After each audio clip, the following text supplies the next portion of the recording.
लीजिए सुनिए, देवकीनंदन खत्री के लिखे उपन्यास चंद्रकांता संतति के 10वें भाग के 8वें बयान को मेरी यानी समीर गोस्वामी की आवाज में।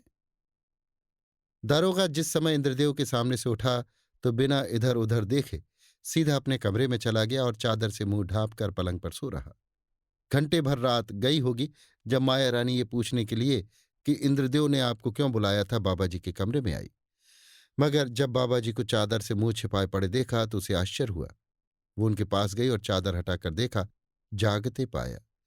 इस समय बाबा जी का चेहरा जर्द हो रहा था और ऐसा मालूम पड़ता था कि उनके शरीर में खून का नाम भी नहीं है या महीनों से बीमार हैं। बाबा जी की ऐसी अवस्था देखकर माया रानी सन्न हो गई और बाबा जी का मुंह देखने लगी। दारोगा, इस समय जाओ, सो रहो, मेरी तबीयत ठीक नहीं है। माया रानी, मैं केवल इतना ही पूछने के लिए आई थी कि इंद्रदेव ने आपको क्यों बुलाया था और क्या कहा। दारोगा, कुछ नहीं, उसने केवल धीरज दिया और कहा कि 4-5 दिन ठहरो, मैं तुम लोगों का बंदोबस्त कर देता हूं। तब तक नागर भी गिरफ्तार होकर आ जाती है, लोग उसे पकड़ने के लिए गए हैं। माया रानी, मगर आपकी अवस्था तो कुछ और कह रही है। दारोगा, बस इस समय और कुछ न पूछो। मैं अभी कह चुका हूं कि मेरी तबीयत ठीक नहीं है। मैं इस समय बात भी मुश्किल से कर सकता हूं।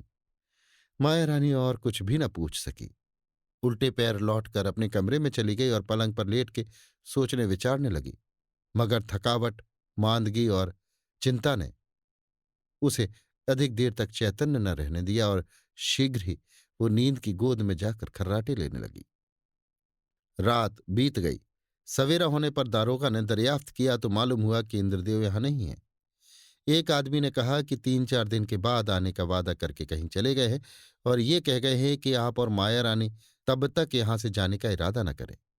अब बाबा जी को मालूम हुआ कि दुनिया में उनका साथी कोई भी नहीं है और उनके बुरे कर्मों पर ध्यान देकर कोई भी उनकी मदद नहीं कर सकता। उन्हें अपने कर्मों का फल अवश्य भोगना ही होगा। अभी आप सुन रहे थे देवकीनंदन खत्री के लिखे उपन्यास चंद्रकांता संतति के 10वें भाग के 8वें बयान को मेरी यानी समीर गोस्वामी की आवाज में।